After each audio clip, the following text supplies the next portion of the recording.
China is locking down another city over COVID-19 concerns as officials work to contain outbreaks ahead of the Winter Olympics. We're now a month away from the opening ceremony in Beijing, where plans are in place to try and keep the virus at bay. Olympic officials held a news conference just a few hours ago. CNN's Ivan Watson is tracking developments and joins us now live from Hong Kong. Good to see you, Ivan. So, what is the latest on China's efforts to prevent COVID from derailing the Beijing Winter Olympic Games? Right. Well, China has maintained this zero COVID strategy where it tries to eradicate any outbreak of the virus in the country.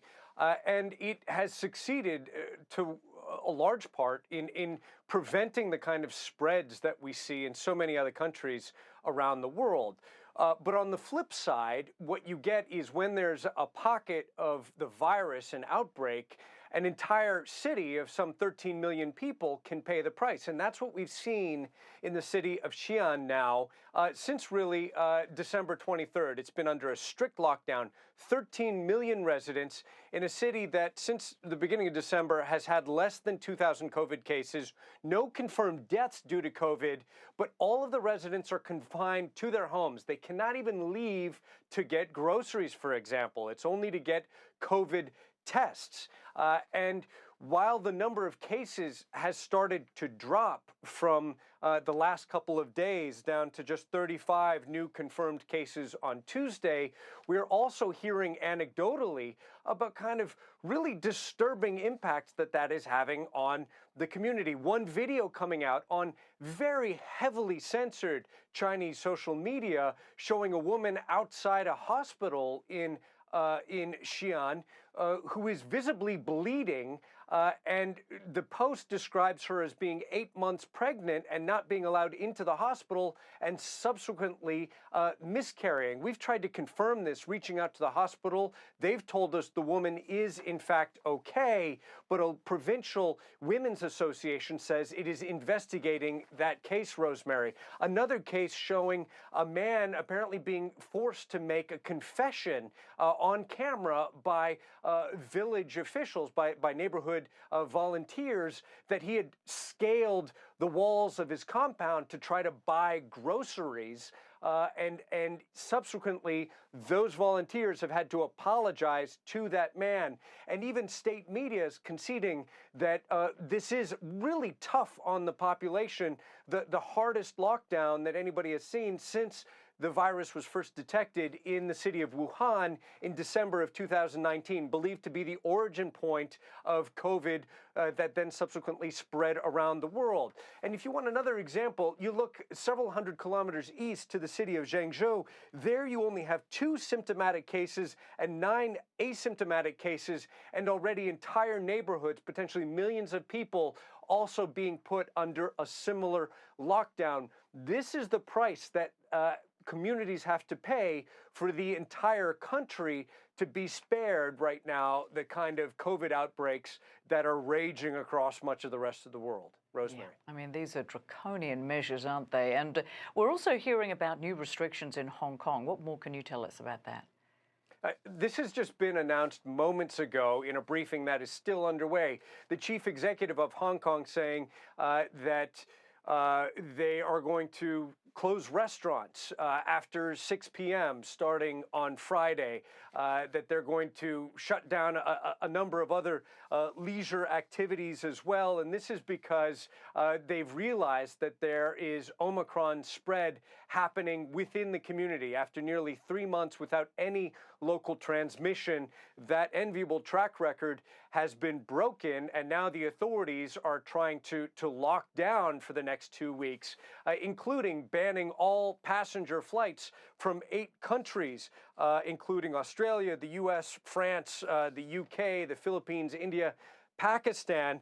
In another dramatic announcement, they are creating mandatory quarantine for some 3,000 plus passengers and crew that were on a cruise ship to nowhere. With the restrictions so intense here in Hong Kong, where you have to do up to 3 weeks of mandatory quarantine if you return from any travel overseas, people desperate for some kind of entertainment were getting on these cruise ships that were just kind of tootling around in the sea. And now one ship that had 9 close contacts to a positive case because of that, because they were on board this ship. Now 3,000 people plus being sent into mandatory quarantine. These are some of the measures that the Hong Kong government are imposing. Ironically, on New Year's Eve, the government announced that they believe there are these first positive cases starting to emerge within the city, and they said that they were urging people not to gather in large groups, but they still allowed a large government sponsored New Year's concert to go forward that was attended by thousands of people. So apparently they've waited till after those government events to announce these new measures. Back to you, Rosemary. Incredible. Ivan Watson joining us live from Hong Kong. Many thanks for that. And of course, throughout this pandemic, several countries and territories have aimed for a zero COVID strategy. Mainland China and Hong Kong, of course, are committed to keeping their lines on this chart from spiking. Hong Kong is set to tighten its vaccination requirements even further. Chief Executive Carrie Lam says people must be vaccinated to enter venues, including museums, libraries and schools, from February 24th. Now, this is on top of strict border rules. So what toll are all of these restrictions taking? Well, CNN's Will Ripley looks at the impact of long-term travel quarantines. In zero COVID Hong Kong, pandemic protocols have paralyzed this once busy travel hub. The arrival process that used to take minutes now drags on for hours. Mandatory testing at the airport, waiting hours for the results. The lucky ones test negative and spend up to 21 days in self-paid hotel quarantine. Daryl Chan is not one of the lucky ones. I'd had both of my jabs. I'd been boosted. I didn't ever think that I would be actually test positive on arrival. 13 hours after landing in Hong Kong, Chan was in an ambulance. His luggage left at the airport. He tested positive for the Omicron variant. Even without symptoms, his minimum hospital stay is nearly a month. Do you worry about your mental health as these days turn into weeks?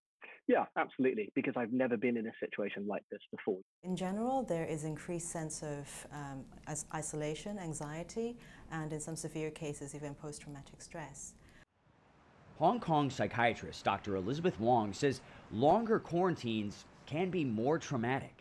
And then we have a lot of changes between the 7 days and the 14 days and the 21 days, and that was when people reported more stress, especially with a longer period of quarantine. Daryl's day begins with a wake-up jingle. Attention, please. He takes his own vitals. Calls and messages with friends and family help pass the time. Social media has really helped, actually. Definitely makes you feel less alone. One of his greatest struggles, sharing a room and a bathroom with 2 strangers.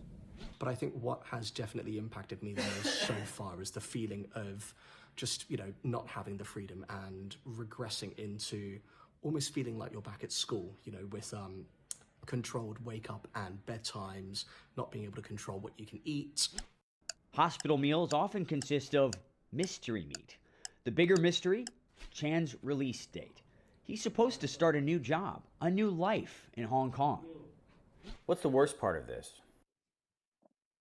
I think the worst part is not knowing when I'll be able to get out. For now, all he can do is wait. From his hospital bed, freedom feels like a lifetime away. Will Ripley, CNN, Hong Kong.